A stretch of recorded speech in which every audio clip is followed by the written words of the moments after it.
Well, welcome everyone. Just by way of introduction, I'm Dr. Jonathan Fader. I'm a clinical and sports psychologist. My background is that I've worked as the director of mental conditioning sports psychology for the New York Mets for 9 years, and then went on to work with the New York Giants for 2 years. After that, I spent my time really developing this amazing team where you're going to hear from super talented group of people who work with teens and professional athletes. And you're going to hear some introductions from them in a second. But just to say, I give presentations to hedge funds, to hospitals, to doctors, to people in sports, all different kinds of areas, and bring high performance psychology to work with teens, et cetera. But it's rare that I'm among peers. And tonight I'm among peers because I, like you, I'm a parent, and I'm a parent of two. Well, one's a young woman and a girl who's in middle school now. And as a parent and as a native New Yorker who grew up in New York, I recognize that there's all kinds of pressures on teens and on you as parents. And so we're going to take this talk today from two perspectives. One is just what it's like to be a teen, but also what it's like to be a parent. When we started SportStrata, I realized that what athletes, especially teen athletes, wanted are people they could relate to. And so this team is really has, as you're going to hear in a minute, has a really interesting background of both being athletes and working with athletes in all different dimensions. We're going to start off really talking about what's available in the world of helping teens with overall growth in terms of their mindset. And I want to start with Faz. So Faz, you're someone who's worked both on the therapy and mental health side, but also on the mental performance side. From your perspective, just helping people understand what are the differences there and what's available for teens about working on mental performance and mental health. Yeah, thanks, Fader. So you heard a lot of our team, even in their introductions, talk about this intersection between mental performance and mental health. And really, when I'm breaking it down and explaining it to families, one of the main things that I go to is in understanding it, we have for many, many years, people really referred to mental health challenges, your anxiety, depression, various different disorders. And those really were what you went to a counselor, a therapist for. But really, what's come into play in the mental performance space is also an area for athletes, performers, all of alike, to come through and actually have someone to just talk about their sport and performance area with. So I talk about sport and performance or mental performance coaching as we're really trying to move the average up. We're trying to take those that are already performing at a very high level and work on different skills and techniques in order to help them achieve that 1% better or get that mental edge. On the clinical side, we still have all of those things that surround anxiety, and still can have some part in performance. We always say that our clients are humans before they were ever athletes here at SportStrata. And so we also are able to meet the needs on a counseling side. You'll notice that everyone on our team is dual trained in both counseling and in mental performance in order to bring those two together for our clients that are needing a little bit more clinical support.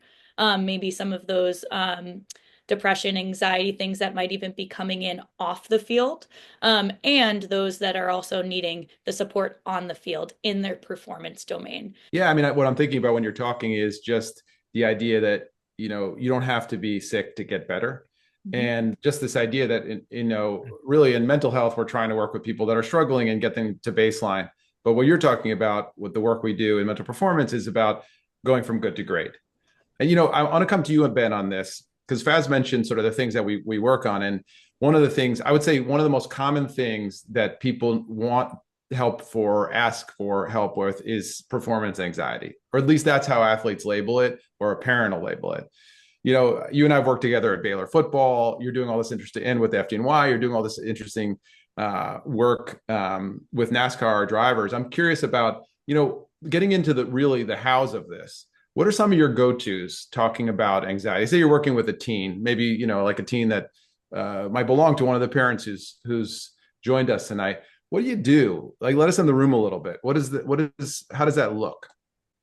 Sure. So like you're saying, Fader, most of the people who come to see us, most of the teens who come to see us present with either something along the lines of, I feel anxious and that's a bad thing, or I need more confidence.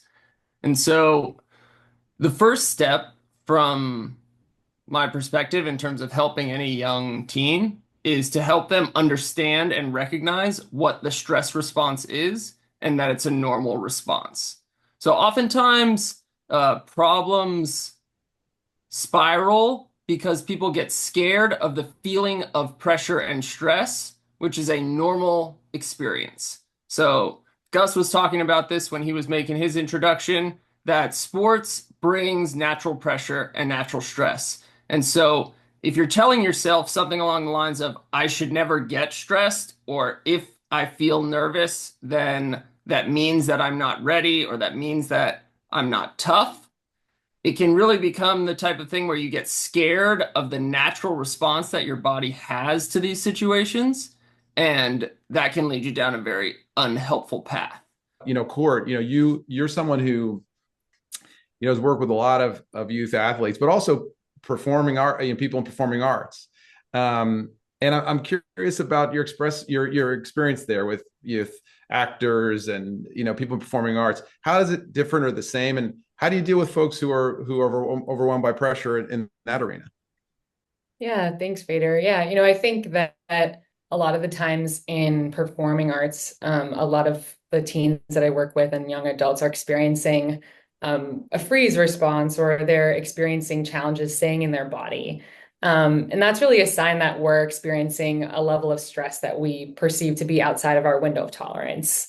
And so as Ben was saying, right, we all experience physiological arousal and anxiety throughout the day, but humans have this mechanism to disconnect partially, from our sensation when we're experiencing acutely stressful situations.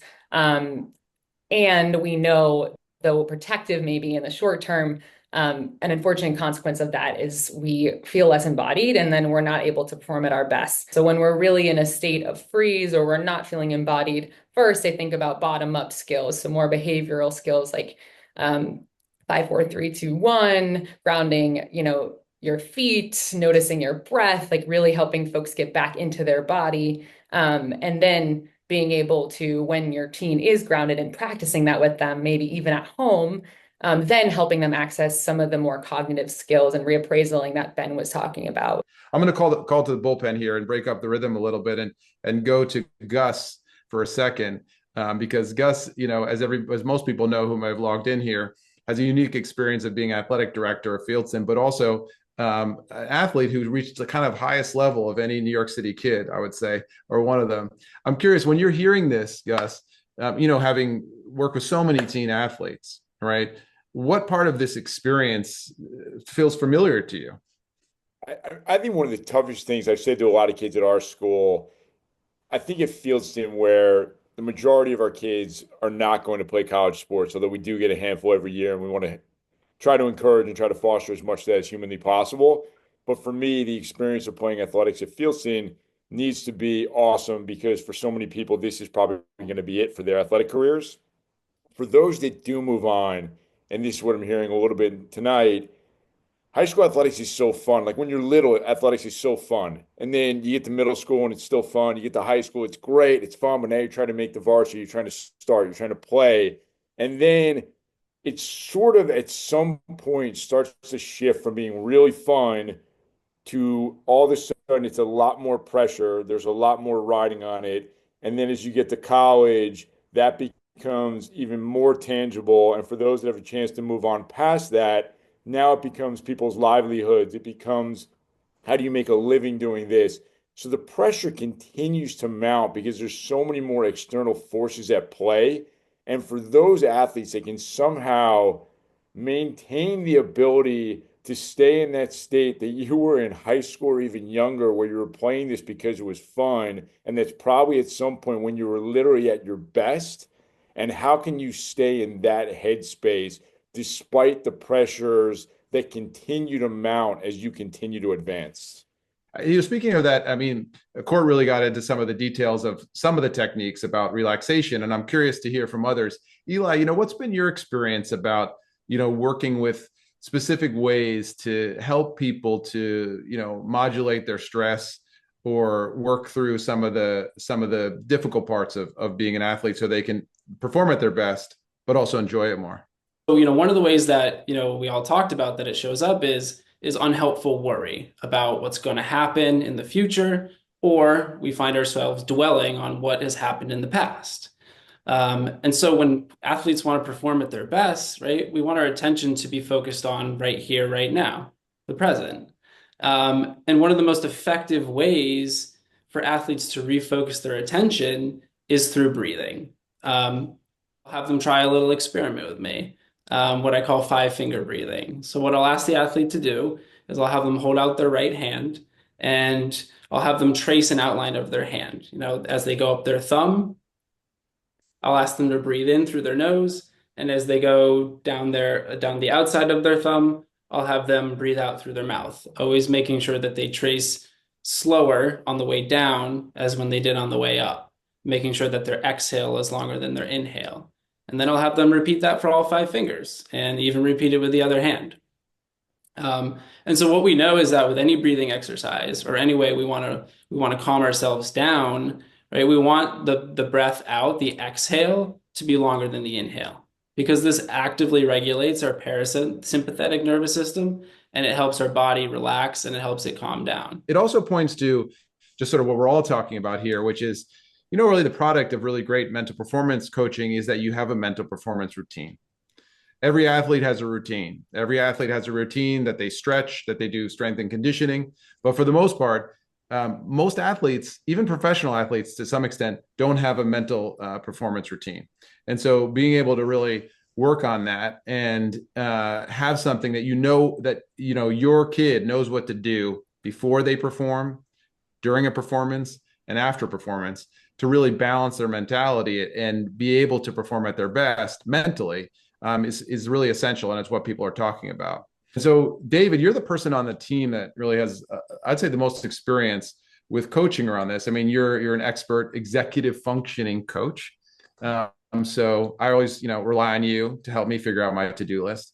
So let's talk about that. What's been your experience in coaching executive functioning, working with athletes, but working with everything? Because we all know here, all of these skills that we teach are just as applicable off the field, right? Everything we're talking about applies to everything that people do academically. So just curious about the overlap there and your overall experience. Yeah, Feder, I really appreciate that question. I think you really nailed it when you said that there's a pressure for athletes to do the right thing every time.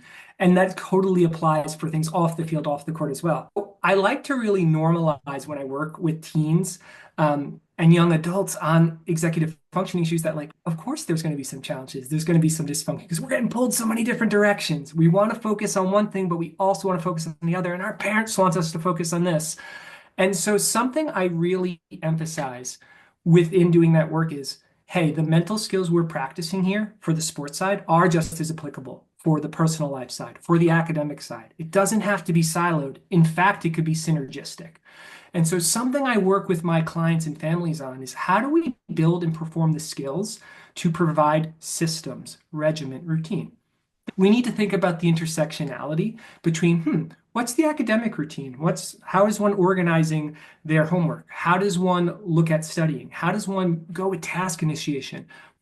Hey, the way a kid ramps up and handles those things, how does that transition to how they prepare for practice? How do they prepare for a game? Hey, how can we build the day and the week where that bounces off each other with clear known practices and structures for that? I'm really glad you brought up some of those points, especially about us as parents. Because, one of our firm beliefs, as you know, is that parents need coaching too. And coaches need coaching. And that's a lot of the work that we do, including this idea of motivational interviewing, which is helping parents to communicate in a way that athletes can really listen, and coaches for that matter. Another thing I think about, and I want to come back to Daniel on this, because, we actually just had a conversation about this the other day, is about, confidence. Because that's another topic that comes up a ton, that athletes reach out to us, that parents reach out to us, is confidence building. What's your sense of confidence, how it plays into success? How do you work, Daniel, on helping people to deal with their own doubts, and deal with the things that get in the way on that topic in terms of being the best athlete that they can be? Yeah, Fader, that's a great question. And as you know, it's a fundamental of the work that I do with youth athletes. And I think confidence, first of all, relates to, first, just of making mistakes. Like even before talking about confidence, it's about making mistakes, fear of making mistakes. And I think a lot of people and young athletes fear making mistakes because they tie their self-worth to the outcome. And the truth is, I get that. Like, as I said before, I used to play basketball. I know as a fact, there's no other feeling in the world as good as making a shot, passing an assist, stealing a ball, of course, winning a game. But the thing is, we all know that mistakes happen, and mistakes happen in sports, even so. And trying to avoid making mistakes, it's just a lost battle. It's not going to happen. And it's probably just a recipe to create even more fear in the person and stagnation. And that's going to be counterproductive to what the athletes need in this stage of their life, right? They need to learn who they are. They need to develop as players, as human beings. So my approach usually when a athlete comes in with a confidence issue, when he feels like he fears of making mistakes, is to try really hard to shift his attention from the outcome to the process, which I know is a hard thing to do. And as I said before, I know how good results can feel. But by doing that, you're not really being able to be in a growth mindset. And that's kind of where I want to bring my athletes to. Becky, just your thoughts, in brief, what can parents do on their own to address some of these issues about confidence, about mistakes? What are some things you think about and have worked on with parents in helping their kids? Well, thanks, Peter, because parents play such a really, really important role. And we all know that our athletes are highly attuned to parent behaviors, often before a competition and after a competition, when things can maybe be a little emotionally tense, especially when maybe the athlete feels, depending on how they feel about how they performed or depending on how they performed overall. But, I really recommend parent support that emphasizes athlete effort, their enjoyment, and just proficiency in the sport. All these things are under the athlete's control, and they all really have a positive impact on sort of overall sports performance. When we think about positive parental involvement and communication, it just really helps our athletes develop the sense of self-confidence, their ability to cope with competitive stress. And it really encourages that sort of like love and commitment to the sport so that hopefully it's not just maybe, a high school thing. It can be, it can go all the way to the master's level. I speak from experience there with that one. But we also have to kind of think as parents, what are some behaviors we might want to avoid, right? So behaviors to avoid include overemphasizing winning or excessively criticizing performance. That can lead to athletes feeling this sense of undue pressure, as well as increasing their fear of failure and competitive anxiety. We know those are all things we're kind of trying to avoid. This is why I wrote the book, Coaching Athletes to Be Their Best, is to help parents and teens with this. And in my experience, even being someone who had to sit on my own hands at my kid's basketball game to make sure I wasn't gesturing too much, this is something we all struggle with, right? And learning the same skills, the same mental skills that our kids are learning about self-regulation and self-awareness is critical as a parent as it is for a teen. I think the other thing that just comes to mind, I love this first question about hearing any advice about teens going through injuries. And I think one of the things that my mind goes to is the use of performance imagery and mental rehearsal.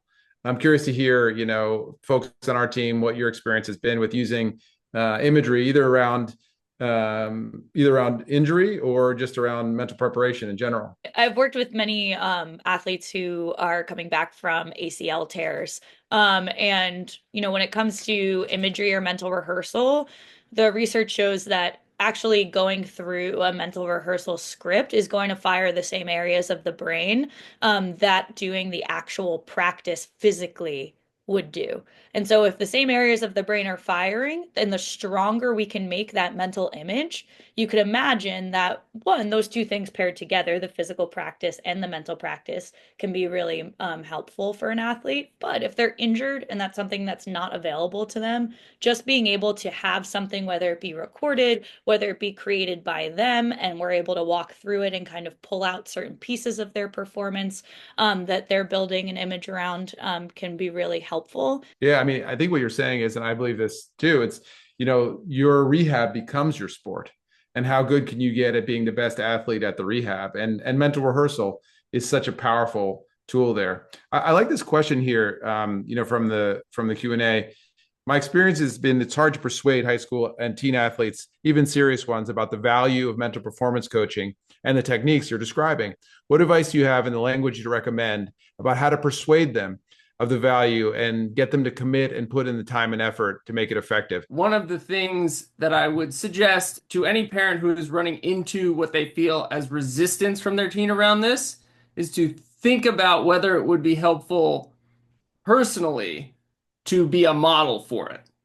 So I'm a big believer that teens will do what they see rather than what they are told to do.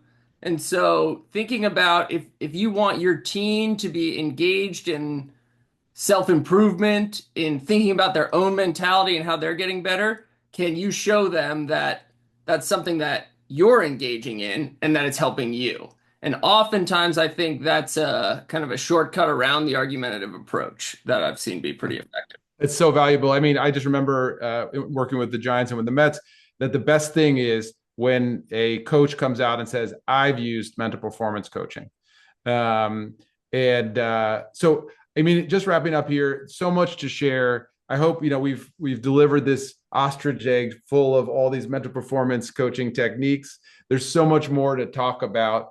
And we really we'd love to hear from you. So I just want to thank Gus for really helping us get this panel together and sharing his experiences, having worked with so many athletes and developed so many coaches over the course of your career. And just thanks to our whole team at SportStrata. Please do reach out to us, sportstrata.com, if you have any questions, or team@SportStrata. You can follow me personally on Instagram at Jonathan_Fader. Thanks so much. Good luck to you and all of your teens. And we'd love to hear from you soon.